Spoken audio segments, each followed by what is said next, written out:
মানুষ নাকি? হ্যাঁ, না বলে যাব নাকি? তা দেখলাম যে আপনাদের শোনার গরজটা কেমন। এক ভদ্রলোক ওই কলকাতায় ডাক্তার দেখাতে যাবে এই কথা মনে ভেবে উনি ভোরবেলায় গিয়ে কিন্তু ওই স্টেশনে বসে রয়। মাসলন্দপুরে গেছে, খুলে বলি আপনাদের কাছে, রাত্রি থাকতে গিয়ে কিন্তু ওই জায়গায় প্ল্যাটফর্মের পরে বসে রয়। এরপরে যখন বনগা থেকে ফার্স্ট ট্রেন এলো, ওই ভদ্রলোক যেখানে বসেছিল ওই সরাসরি সোজাসুজি যে কম্পার্টমেন্ট পড়েছে, উনি একেবারে সরাসরি গিয়ে ওই কম্পার্টমেন্টে বসেছেন ওই সময়, বুঝছেন? তা ওনার চেহারা কেমন জানেন? একেবারে সেই সাইগেন্টিক ফিগার, হ্যাঁসা পেট, উপরে হাফ শার্ট গায়ে, তা হয় না সেট, মাঝখানে 3-4টে বোতাম ছিঁড়ে যায় ওই পেটের ঠেলায়, আর নিচে একটা সাদা লুঙ্গি পরা, তাতে আবার ইনার ছাড়া, মানে আন্ডার প্যান্ট পরে নাই, খালি লুঙ্গি পরা রয়। মনে রাখবেন চেহারা কেমন আর এই পোশাক কেমন। যাক ওই রকম আর কি, ইনার ছাড়া যখন লুঙ্গি পরা রয় আর উপরেই হাফ শার্ট জামা গায়ে দিয়ে আছে, খুলে বলি আপনাদের কাছে তার মাঝখানের বোতাম দুটো নাই, ছিঁড়ে গেছে কোন সময়। উনি তো লেডিস কম্পার্টমেন্টে উঠে গিয়ে ওইভাবে বসে কিন্তু মাথা কাট করে নিয়ে ওইভাবে ঘুমিয়ে যায়। ভোরবেলার ওই ঠান্ডা ঠান্ডা ভাব তো, আর ট্রেনের ওই মৃদুমন্দ ধাক্কায় ঘুম এসে গেছে, উনি ঘুমিয়ে গেছেন। যখনই ওই ট্রেন এসে বারাসাতে ইন করেছে, 3 ভদ্র মহিলা যখন ওই লেডিস কম্পার্টমেন্টে উঠতে যায়, তা 3 ভদ্র মহিলার ভিতরে একজন বয়স্কা আর 2 জন হলো একেবারে নবীনা যুবতী যারে কয়। তাই 3 জন একত্রে যখনই উঠেছেন ওই লেডিস কম্পার্টমেন্টের ভিতরে, ওই 3 জনই চেয়ে দেখে নজরে যে এক লেডিস ভদ্রলোক, এক জেন্টস ভদ্রলোক ওই লেডিস সিটে বসে রয়। তাই যে নবীনা যুবতী যে 2 জন, ওনারা 2 পাশে দাঁড়ানো, মাঝখানে হলো বয়স্কা। তা এইভাবে 3 জন একসঙ্গে যখন গিয়ে ওই সিটে বসতে চায়, ওরা দাঁড়ায় গেছে, যুবতী 2 জন থমকে দাঁড়িয়েছে।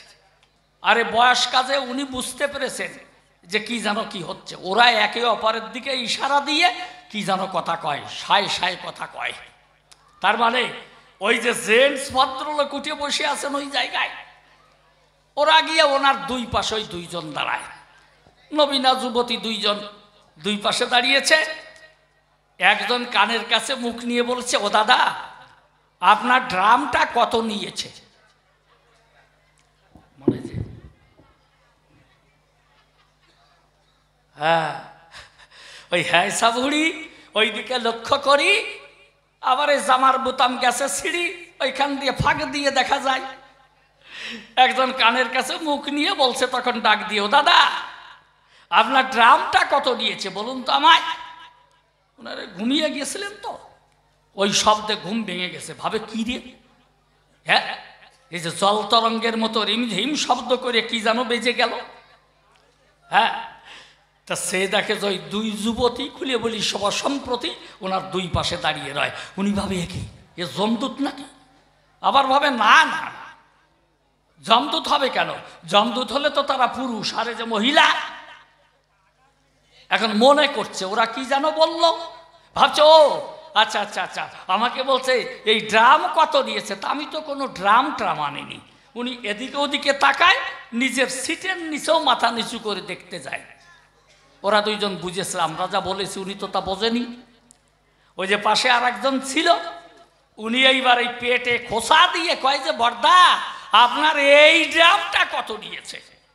বোঝেন, যেই পেটে খোসা দিয়ে বলছে যে আপনার এই ড্রামটা কত নিয়েছে, এইবার ভদ্রলোকের রাগ হয়ে গেছে গায়ে, উনি লাফ দিয়ে দাঁড়িয়ে গেছে। তো বলছেন তো সহজ সরল মানুষ, তা সহজ সরল মানুষ যদি চেতে যায় কি অবস্থা হয়। উনি মনে মনে করে বিবেচনা, কি হ্যাঁ, আমার নাতনির বয়সী, এরা আমার নিয়ে করে হাসাহাসি, আমার পেটে কোচা দেয়। লাফ দিয়ে দাঁড়িয়ে গিয়ে মনে করছে কি বলল, যে এই ড্রামটা কত নিয়েছে, ঠিক আছে ড্রামের দাম কত আমি বলতেছি। এই কইয়ে ওই যে নিচে মনে আছে তো কি পরা, লুঙ্গি পরা, তাতে আবার ইনার ছাড়া।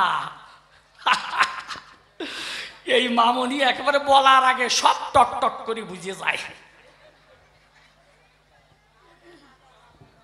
দেখেছেন? তা ওই আর কি লুঙ্গির নিচের খোট উঁচু করিয়ে ধরিয়ে এইবার ডাক দিয়ে বলছে ওদের ধারে এই নল সহ 14 টাকা। বুঝেছেন? একেবারে দেখাইয়ে বলছে আর কি, দাম শুধু মুখে বলা না, লুঙ্গির খোট উঁচু করিয়ে ধরিয়ে কয় যে ওই যে বলেছে যে আপনার এই ড্রামটা কত নিয়েছে, এই ড্রামটা কত নিয়েছে, পেটে খোসা দিয়ে কয়। উনি আর কি লুঙ্গির নিচের খোট উঁচু করিয়ে ধরিয়ে কয় যে এই নল সহ 14 টাকা। এইবার দুই যুবতী হইয়ে বোকা যখন পিছনে সরিয়ে যায়, বয়স্কা মহিলা ভাবছে আমাদের তো হয়ে যায় পরাজয়, উনি তাড়াতাড়ি কাছে এসে খুলে বলি আপনার দিকের পাশে, ওনার পিছনের দিকে যায়।